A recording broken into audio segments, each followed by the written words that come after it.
My name is Dave with Grand Classroom. I'm the Vice President of Operations, and we are here today with Shane from Starr Tours, a valuable motor coach partner that I have known over the years, and we've worked with on a good number of groups over the years. It's a valuable partnership, and we're here today to discuss COVID mitigation and safety protocols and things like that to give you guys an idea of how the bus industry and Starr in particular, with their great partnership, is enacting and improving safety so that everyone can feel good about getting on a bus and traveling.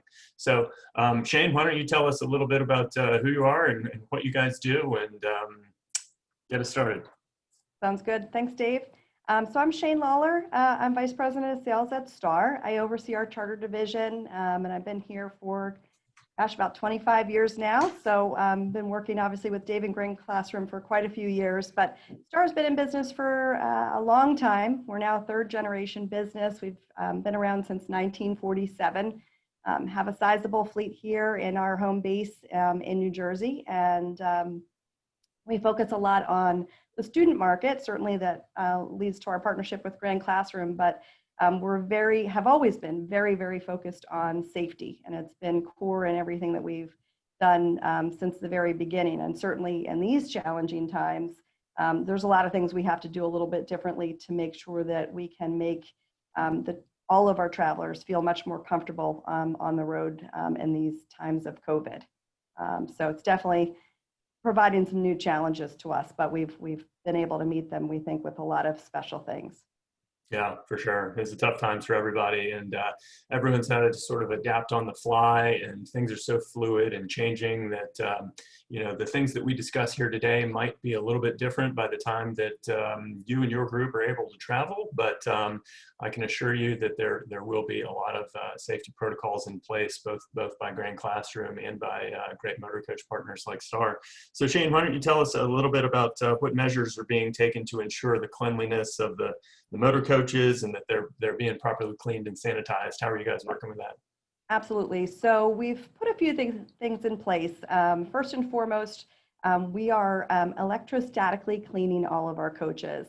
So that's basically a new technology that's out there. It's not necessarily new to the general public, but maybe more new to the motor coach industry.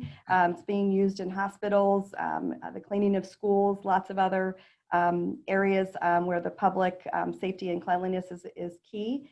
So our cleaners are actually going through the vehicles with a spray that's got some specific products that fight this virus along with a lot of other viruses, and they can actually use this spray in about 5 to 10 minutes to cling every single surface. So that's why it's electrostatic, and that the fact it uses positive and negative ions to kind of connect to all parts of the vehicle. So all of the upholstery, all of the surfaces of the vehicle are completely covered. So it's certainly, we feel, one of the safest ways to make sure that each vehicle is cleaned. So we're doing that aboard all of our vehicles. And then of course, while traveling, our drivers have safety kits that they have with them on every single trip. And those kits have wipes, Lysol wipes, special other wipes that they can use to wipe down key high-touch surfaces like handrails, overhead rails. They'll do that several times throughout the day of every single trip. And then, of course, we're going to have antibacterial lotion available for everybody. And that'll be used, you know, certainly by all the lavatory areas, and then up front by the front door entrance. So we're going to do a lot of things to keep the vehicle clean before you board, and then once you're on board. And of course, our drivers are going to be wearing masks, right? We've all become accustomed to using masks.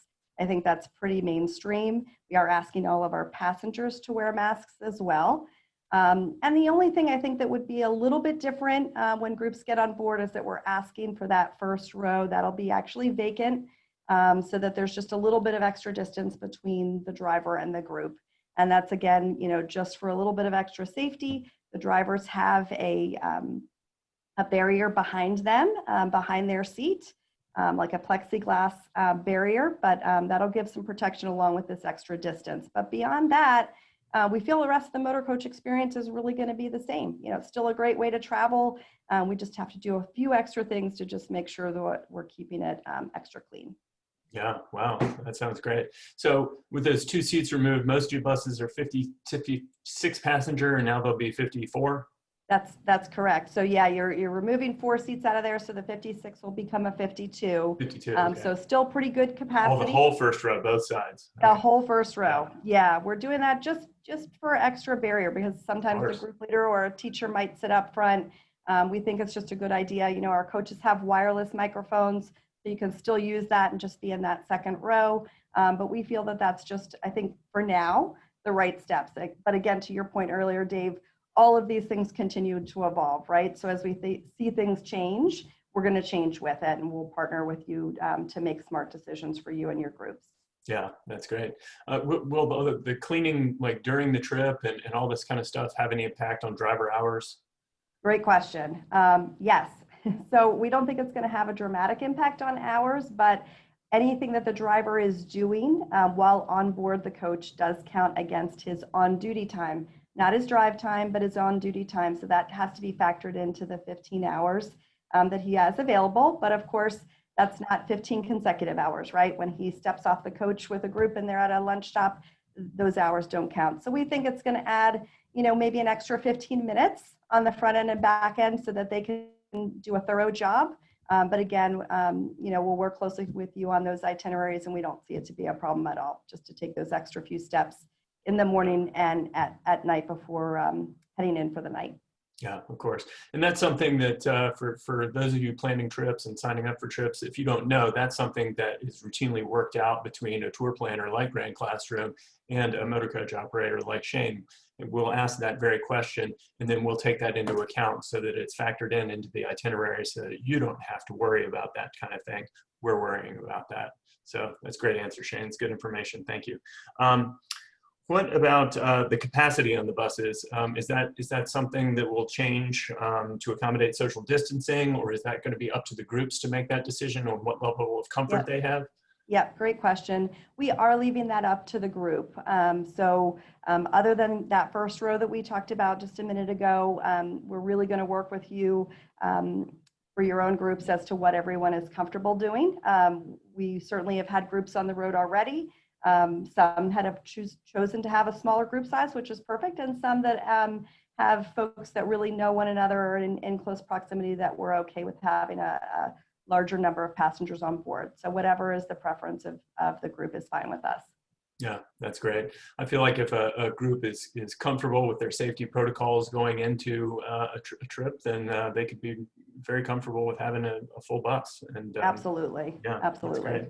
So this is the last question, and we'll wrap up. And we really appreciate your time. But how will you ensure that the drivers are tested and safe to go out? And is there a backup in case a driver gets sick or something like that? How are you handling that situation? Great question. So all of our drivers absolutely have to go through a pre-trip questionnaire, as well as all Starr employees, in fact.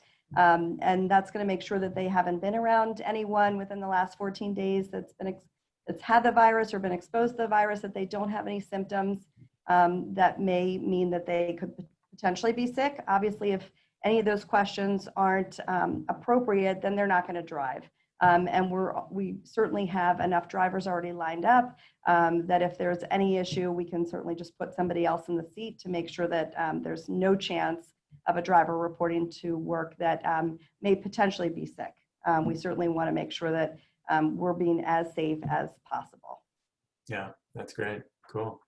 Well, Shane, we really appreciate all your time today and appreciate all the great information. I know I feel good about getting groups back out onto the road, and I can't wait for all this to be behind us. And I think we've got a bright future, and really appreciate all your time today, guys. If you ever have any personal travel that you want to do in the East Coast area at all, I would say give Shane a call at Starr, because they do top-notch work, and we really enjoy partnering with them. So Shane, thanks a lot for all your time.